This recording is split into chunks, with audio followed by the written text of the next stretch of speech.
Well, I wonder whether it's not just an issue of remembering, but also an issue of how people will see today or tomorrow the information you reveal about yourself or someone else has revealed about you related to maybe 5 years ago, how they will interpret this information.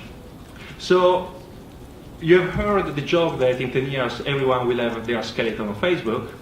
Everyone will have done something silly, published a photo they regret, posted something that is embarrassing, but because it happened in the past, 10 years later, no one will care. I wonder whether this was the case. So I started wondering whether people discount other people's information in a different way, depending on whether this information is good or is bad, whether this information is saying something positive or negative about them. In other words, I started investigating how we discount other people's information depending on how old or recent it is and how good or bad it is about them. So also in this case, we did numerous experiments. I'm going to present in this short keynote only one of them, and in fact a simplified version of it. And the experiment, I call it the story of Mr. A. Once again, this was a randomized experiment, which means that we had subjects who didn't know that there were different versions of what they were about to read. One group of subjects read this story of Mr. A and was asked at the end of the story to judge how much they liked Mr. A and whether they would like to work with Mr. A. In this baseline neutral condition, the story of Mr. A was very basic, nothing too good, nothing too bad about Mr. A. Mr. A was born in San Diego, attended school, got a social security number, vaccination, then moved to Sacramento, attended high school, moved to Houston, Texas. And this was a neutral condition. But then we had what we call a 2x2 design. We had 4 other conditions in which we added something else to the story of Mr. A. We said that Mr. A, just before graduation, found a wallet with $10,000 in cash. And then we added something else. We added, in one condition, that Mr. A reported having found the wallet with $1,000 in cash to the police, so that the rightful owner got back her wallet. And we implied subtly that this happened 5 years ago, because we said since then Mr. A moved to Houston, where he has been living for the past 5 years. In another condition, again, we presented Mr. A as having found and reported the wallet to the police, but implied subtly that this happened recently, because we said since then Mr. A moved to Houston, where he has been living for the past 12 months. In yet another condition, we said that Mr. A did not report the wallet to the police. So did something socially not so acceptable. And this happened 5 years ago. And in the last 4th condition, Mr. A did not report the wallet, kept the $10,000 in cash, and this happened 12 months ago. So we have one neutral baseline condition and 2x2 treatment conditions with either a good positive information or a negative bad information about Mr. A, either happening in the recent past or in the distant past. We wanted to see how subjects, our real subjects, would like Mr. A, depending on what kind of information they were given about Mr. A. Our conjecture was that the positive information would make people like Mr. A better than the baseline, but only if it was recent. And this is what happened. On the y-axis here, I have 1 to 7. They are points on a Likert scale. Our subjects were asked, how much do you like Mr. A? I'm not going to show the additional results about how much would you like to work with Mr. A, because they actually consistent with what I'm about to show you. So they had to choose in a scale from 1 to 7 how much they like Mr. A, where 1 is I do not like Mr. A at all, 7 is I like Mr. A a lot.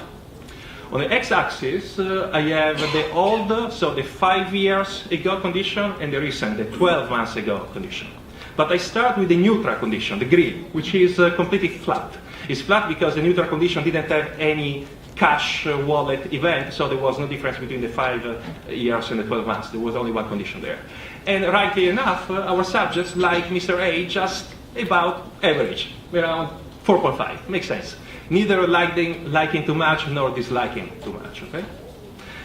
And then there were the subjects, the 2 group of subjects who saw the wallet story and Mr. A returning the $10,000 in cash. And here is what we find. that if we tell our subject that Mr. A found the wallet and brought back the money to the police and the rightful owner found the wallet, and this happened 12 months ago, they like Mr. A much more than the subjects in the baseline neutral condition. Mr. A is more appreciated. That's statistically significant difference. But in fact, if we say that this happened 5 years ago, no difference whatsoever from the baseline. It is as if this never existed. Sadly, if we say that Mr. A did not report the cash, the negative impact this has on Mr. A reputation does not decrease over time.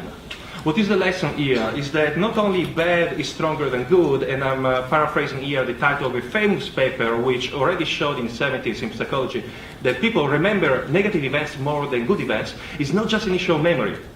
It's an issue that even if I give you the information now, so no memory effect, if I give you information now about the past, if it's good information about the past, you discount it. Yeah, Alessandro won a prize 5 years ago, so what? What has he been doing since then? But if it's negative information from the past, you still count it a lot. It's an unfortunate result that I'm not particularly happy to be presenting.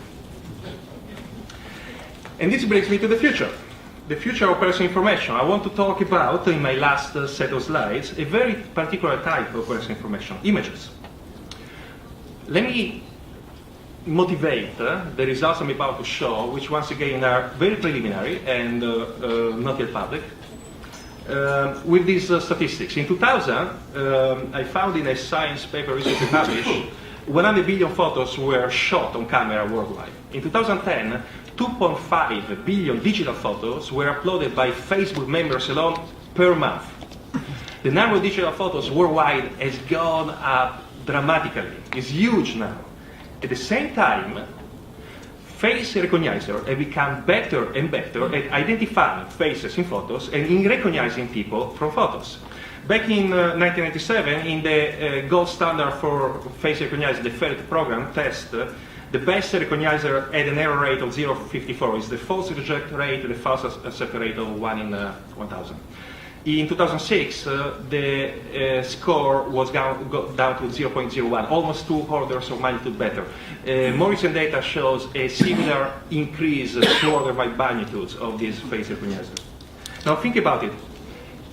The future is going to be a future of augmented reality, where your face is the link between your online data and your offline data. Your offline data is you, walking in the street, approached by friends and by strangers. Your online data is the last tweet you wrote, the last blog you posted. Your face is the link between all of that. And it will be more and more possible in real time for mobile devices to track all the information and link it to you. Am I making a bold claim? Well, let me know what you think after I show you these results. We first downloaded Facebook main profile images, not even entering Facebook. We just went to Google. We used an algorithm so that we only got the primary profile photo of Facebook profiles. And then we went to online popular dating sites and we downloaded faces, profile photos from the dating site. And we tried to use face recognizer to link the two. So you start from a dating site profile, the face, you go on Facebook, you try to find a match, and eventually you re-identify the user on the online dating site. In online dating site, people like to be pseudonymous. There is still a social stigma associated with presenting your name there. On Facebook, people use their first and last name. We link the two, and we identify around 15% of the users of this popular dating site. Once again, not even violating Facebook terms and conditions, because we didn't even enter Facebook. We just use of Facebook whatever you can get through a search engine. So the main profile photo that many make searchable for themselves on search engines. Then we did an offline, this was an online to online comparison. Then we did an offline comparison. In this case, we asked students on CMU campus to stop by our little desk, and we took a photo of them on a webcam, very cheap webcam, a $30 webcam. My iPhone is a better webcam by now than the one we use in the experiment. And then we asked them to fill out a survey. As they were filling out the survey, unknown to them, we were sending their photo we just took to our computers, who were running face comparisons against a database of faces we took from CMU Facebook network. And for instance, Can you recognize the person in the photo we found on Facebook? The face recognizer did, that one.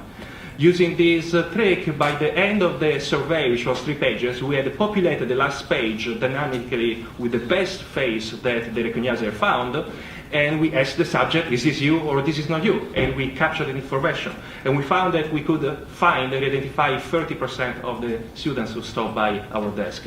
When we did more analysis using more computational power, using cluster approach, we recognized 42%. So almost 1 out of 2 people. Now, what we are doing now is we are trying to do it in real time. Without even the survey, we are trying to do it on an iPhone. The implication, and this goes back to the title of my talk, is the future of privacy in an augmented reality world, where you can just go around and a stranger could just find out what your interest is, what your name is, and what your last blog is, simply from your face. So I'm concluding here with a couple of comments and some questions.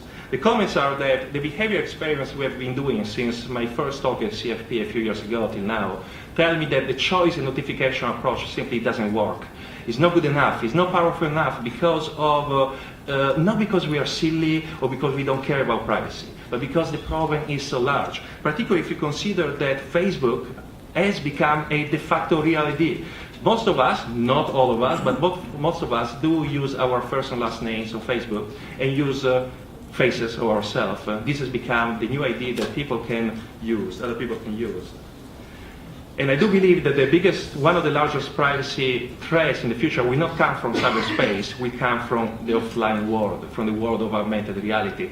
So this begs the question, what control really means in a world of augmented reality where a stranger could know more of you than some of your friends just by taking a photo of you, as well as what privacy means in an augmented reality world.